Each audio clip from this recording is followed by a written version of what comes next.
Good evening.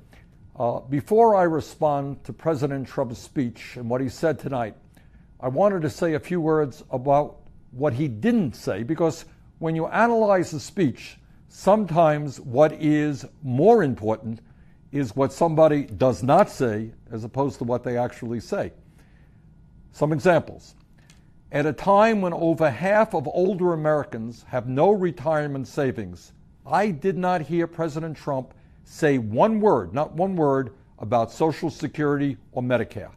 During the campaign, as we all remember, President Trump promised over and over and over again that he would not cut Social Security, Medicare, or Medicaid. It was a cornerstone of his campaign.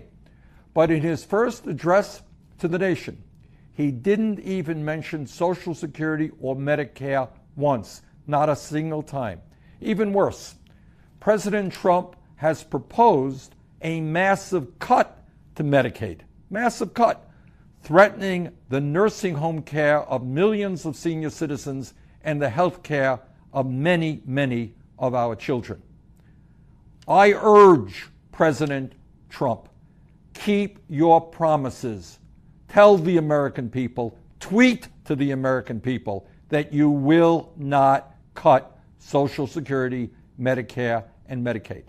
Further, I did not hear President Trump tonight mention the words income and wealth inequality, or the fact that we now have the widest gap between the very rich and everyone else since the 1920s. I did not hear President Trump mention the fact that as a result of the disastrous Citizens United Supreme Court decision, a 5-4 decision, we now have a corrupt campaign finance system that is allowing billionaires to buy elections and undermine American democracy. How could you give a speech to the nation and not talk about that enormously important issue? Furthermore, not only did President Trump not mention the issue of voter suppression, what Republican governors are doing all over this country to make it harder for people to participate in our democracy, but the truth of the matter is his administration is now working overtime with Republican governors to make it harder for young people, low-income people, senior citizens, and people of color to vote. That is an outrage. Perhaps most astoundingly, at a time when the scientific community is virtually unanimous in telling us that climate change is real, that it is caused by human activity, that it is already causing devastating problems in our country and all over the world, I did not hear President Trump say one word, not one word, about the need to combat climate change, the greatest environmental threat facing our planet. Not only did he not mention climate change, he pledged to increase our dependency on fossil fuels. Furthermore, at a time when we have more people in jail than any other country on earth, disproportionately African American, Latino, Native American, I did not hear President Trump say one word about how he was going to fix a broken criminal justice system. Yes, we must support the hard work of men and women in the police departments and the sheriff's departments all over this country. But we must end also the disgrace of having more people in jail than any other country on earth. Furthermore, at a time when we need the best educated workforce in the world to compete in a highly competitive global economy, I did not hear President Trump say one word, not one word, about the need to lower the cost of college and to do what countries all over the world are doing, and that is to make public colleges and universities tuition free. It's an enormously important issue, impacting millions of families throughout this country. Not one word about making colleges more affordable, not one word about addressing the crisis of student debt. During his campaign, President Trump told us that he was going to take on Wall Street and drain the swamp. Remember that? He was going to drain the swamp. Well, the swamp, big time, is now in his administration, which has more millionaires and billionaires than any presidential administration in history.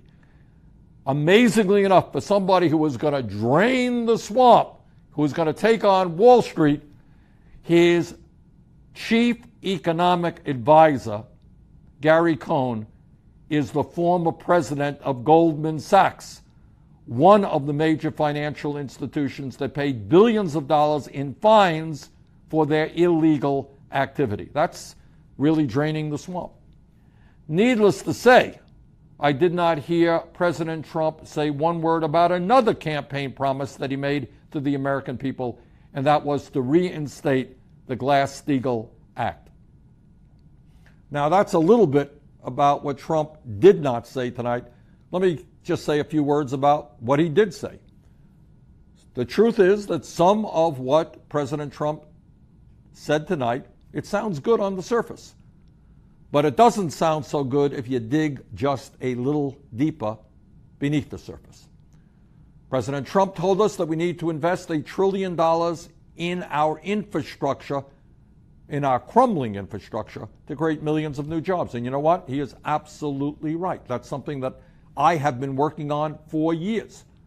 But the specifics of the financing plan that he has provided us so far are absolutely wrong. We cannot rebuild our infrastructure by providing billions of dollars in tax breaks to Wall Street and large corporations.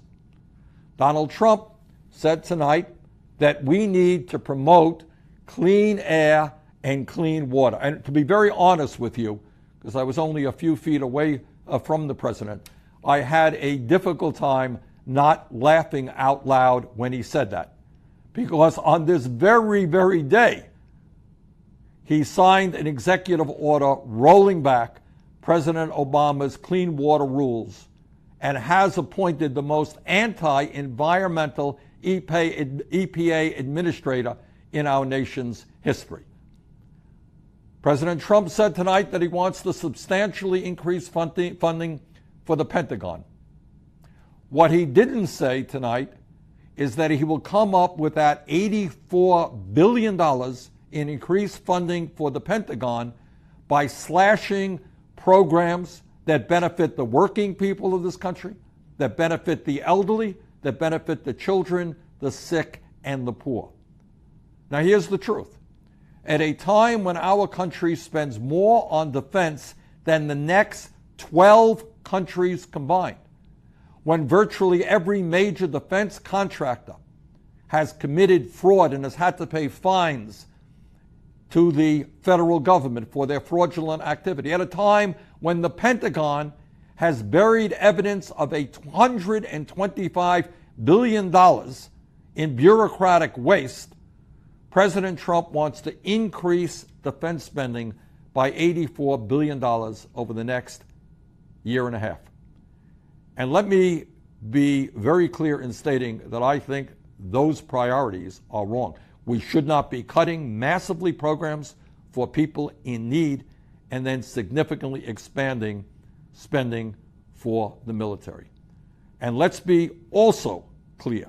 The $84 billion that President Trump wants to pump into the bloated Pentagon budget could, just as one example, provide free tuition at every public college and university in this country and begin to reduce the crushing burden of student debt in America.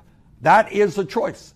Do we add another $80+ billion to the Pentagon, or do we allow every qualified young American the ability to go to college tuition-free in a public college and university and substantially reduce student debt?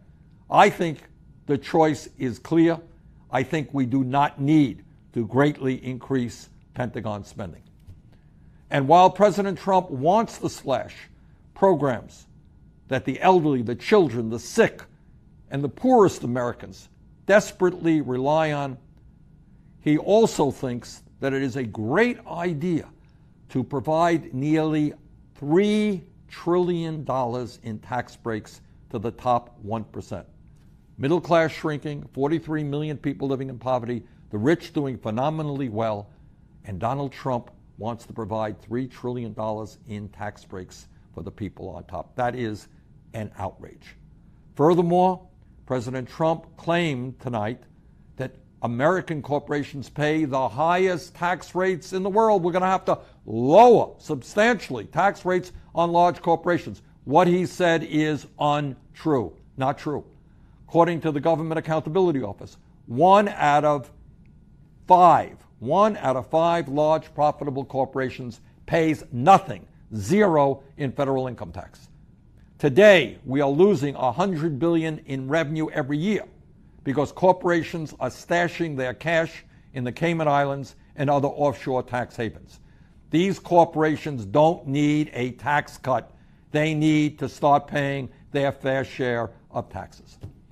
Tonight, President Trump once again made it clear that he plans on working with Republicans in Congress who want to repeal the Affordable Care Act, throw 20 million Americans off of health insurance, privatize Medicare, make massive cuts in Medicaid, raise the cost of prescription drugs for seniors, eliminate funding for Planned Parenthood, while at the same time he wants to give yet another massive tax break to the wealthiest Americans, which is what would happen if the Affordable Care Act were repealed. As he did during his campaign, Donald Trump claimed that he would bring down the cost of prescription drugs. A few weeks ago, he even said that the pharmaceutical industry was, quote, getting away with murder, end quote.